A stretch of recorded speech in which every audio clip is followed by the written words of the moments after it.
The Movement number 3, written by Gail Simone, art by Freddie Williams II. So last issue, we had the entire gang, sans Catharsis, going after a weather witch named Rainmaker, who apparently watches over a small part of the town. And Catharsis goes and fights against a man named James Cannon, who's like the richest dude ever, and he's here to just buy this city and run it like a business. So Catharsis is fighting against the security guards still, just completely wiping the floor with them. She cracking skulls, taking names, doing what she can, but eventually they do get the upper hand on her. And they take her down and start beating her, and like they cuff her and whatnot. And James Cannon steps up and just like, all right, look, Catharsis, whatever your name is, here's what's going to happen. I'm going to take you, and I'm going to beat you, and I'm going to break you down. And when you are begging for me to stop doing what I'm doing, I'm going to kill all your friends, and I'm going to bury them in the same grave that I'm going to bury you in. Cool? Great? How does that sound? So then we cut over to the rest of the gang, and they're fighting against Rainmaker, and they are just completely outclassed. They have no ability to do anything. Mouse loses one of his mice named Rascal, and he apparently taught it to ride a unicycle. And we see that Rainmaker is just unloading everything. It's like, oh, you guys already can't handle this? I'm just getting started. Let's turn it up to a category 2. And so everyone's holding on for dear life because the winds are basically just dragging them around, and they're barely able to keep a hold of anything. We see across town a random homeless man, as he says he's a Gulf War veteran, and he's holding a sign out. A woman puts some cash in his hat, and the man that she's with is just like, he's just going to turn around and spend that on drugs. And we see the man, he's got a dog, and he's like, oh, that woman was nice. The man, not so much. But, that's enough cash. We can go get ourselves some food. Let's go. So they make their way down the street, and then all of a sudden, it starts raining. But not everywhere, just over top of this man. And he seems to know what that means. So he starts running. He's freaking out. He's saying, somebody help me. He's here. And then he stops, and he's like, mister, do whatever you want to me. Just don't hurt my dog. Don't hurt Jimmy. And the man says, of course, I'm not going to hurt Jimmy. I'm not a monster. And we see him pull out a knife, aim it at the guy, and we get a obituary for Ryan Jennings, Gulf War veteran, and whatever. So we then cut back to the Movement's HQ, and Vengeance Moth rolls in with some Big Belly Burger, hands it over to the 2 cops they're keeping prisoner, and he's like, oh, here you go, guys. I didn't know what you wanted for food, so everyone loves Big Belly Burger. And the one cop, Officer Witt, he's like, this food's still warm. And he's like, well, of course, I'm not going to give you cold food. He's like, wait a minute. You're using deduction to figure out that we live close enough to a Big Belly Burger, and that's trying to lower the location. I'm going to have to be careful with you, aren't I, Officer Witt? And Witt's like, this place has clearly got its own energy that's hooked up off the grid. I'm guessing that you are the one who set that up. And she's like, no, everyone thinks that because I'm the one in the wheelchair, and they think I'm automatically the smart one. I'm not. I'm the nice one, I guess. So, yeah, that's not that. And the officer points out once again, like, you're keeping us here with no trial, no intention of, like, when our sentence will be served for crimes that, I threatened that girl, but I didn't actually commit any crimes. You are significantly worse than the justice system is already in place because there's no fairness to it.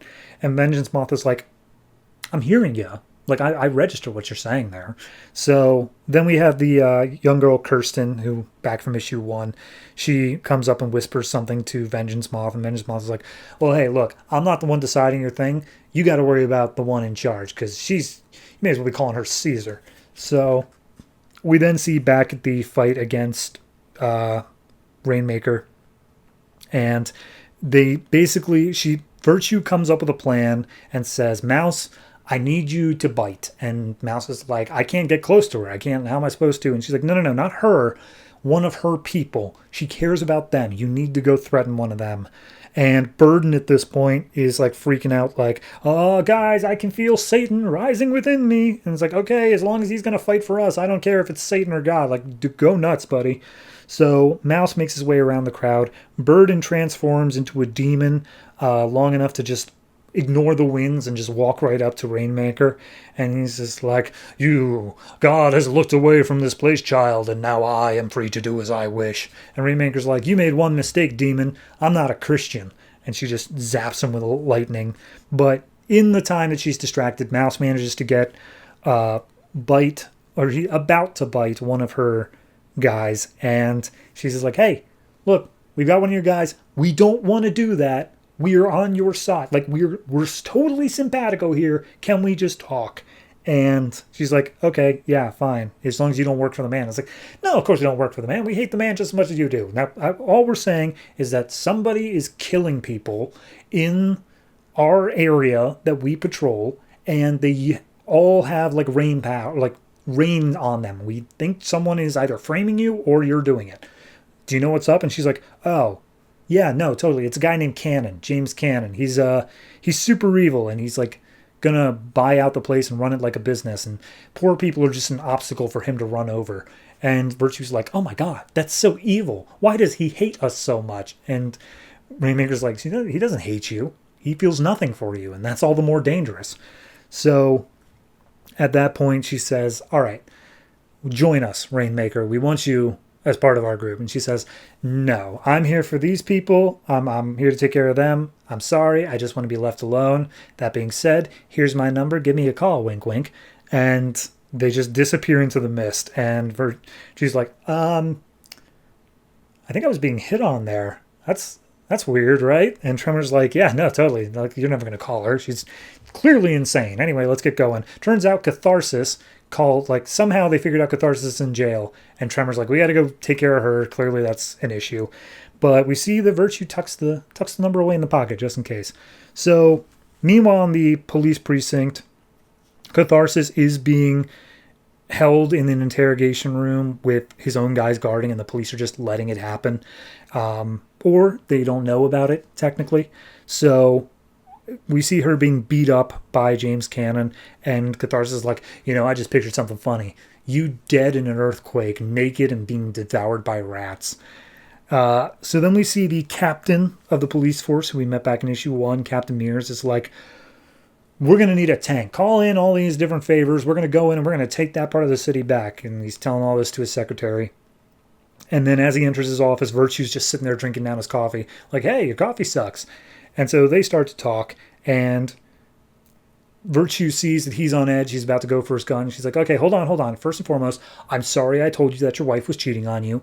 That was a bit much. I agree. However, I want to do something that I think will be beneficial for the both of us. And he's like, what's that?